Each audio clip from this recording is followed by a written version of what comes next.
जय श्री राधे राधे दोस्तों। आज इस वीडियो में आपको कार्तिक पूर्णिमा व्रत कथा सुनाने जा रही हूँ। कार्तिक पूर्णिमा का दिन विशेष महत्व रखता है। इसमें देवी देवताओं को खुश किया जाता है, इसलिए इस दिन लोग गंगा में डुबकी लगाते हैं और दान दक्षिणा कर पुण्य कमाते हैं। कार्तिक स्नान करने और भगवान विष्णु और महालक्ष्मी का पूजन करने से भक्तों को अपार सौभाग्य की प्राप्ति होती है। इसको देव दिवाली भी कहते हैं, इसलिए इस दिन सारे घर में दीप प्रज्वलित किए जाते हैं और देवताओं की पूजा की जाती है। कार्तिक पूर्णिमा व्रत कथा। ओम गं गणपते नमः। पौराणिक कथाओं के अनुसार दैत्य तारकासुर के 3 पुत्र थे, तारकाक्ष, कमलाक्ष और विद्युन्माली। जब भगवान शिव के पुत्र कार्तिकेय ने तारकासुर का वध कर दिया तो उसके पुत्रों को बहुत दुख हुआ। इसके बाद उन्होंने देवताओं से बदला लेने के लिए घोर तपस्या की और ब्रह्मा जी को प्रसन्न किया। ब्रह्मा जी प्रकट हुए तो असुरों ने उनसे अमर होने का वरदान मांगा, लेकिन ब्रह्मा जी ने उन्हें ऐसा कोई दूसरा वरदान मांगने को कहा। तब उन तीनों ने ब्रह्मा जी से कहा कि आप हमारे लिए 3 नगरों का निर्माण करवाएं। हम इन नगरों में बैठकर सारी पृथ्वी पर आकाश मार्ग से घूमते रहें।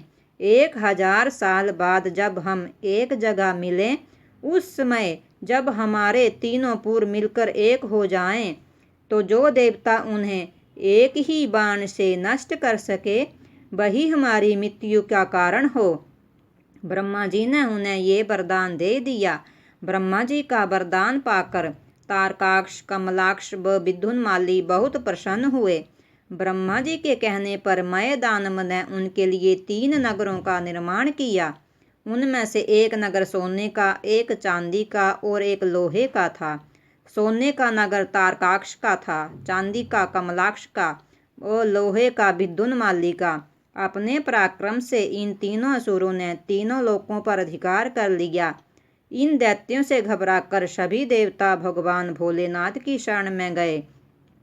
देवताओं की बात सुनकर भगवान शिव त्रिपुरों का नाश करने के लिए तैयार हो गए। इसके बाद विश्वकर्मा ने भगवान शिव के लिए एक दिव्य रथ का निर्माण किया।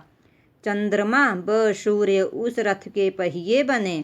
इंद्र, वरुण, यम और कुबेर उस रथ के घोड़े बने। हिमालय धनुष बने और शेषनाग प्रत्यंचा। स्वयं भगवान विष्णु बाण तथा अग्निदेव उसकी नोक बने। उस दिव्य रथ पर सवार होकर जब भगवान शिव त्रिपुरों का नाश करने के लिए चले तो दैत्यों में हाहाकार मच गया। दैत्य व देवताओं में भयंकर युद्ध छिड़ गया। जैसे ही त्रिपुर एक सीध में आए, भगवान शिव ने दिव्य बाण चलाकर उनका नाश कर दिया। त्रिपुरों का नाश होते ही सभी देवता भगवान शिव की जय जयकार करने लगे। त्रिपुरों का अंत करने के लिए ही भगवान शिव को त्रिपुरारी भी कहते हैं। ये त्रिपुरों का वध भगवान शिव ने कार्तिक पूर्णिमा के दिन किया था, इसलिए इसे त्रिपुरी पूर्णिमा भी कहते हैं। इसलिए इस दिन सबको व्रत करना चाहिए और इसकी कथा सुननी व पढ़नी चाहिए तथा सारे घर में दीप प्रज्वलित करने चाहिए और लक्ष्मी नारायण की पूजा करनी चाहिए। जय श्री राधे राधे।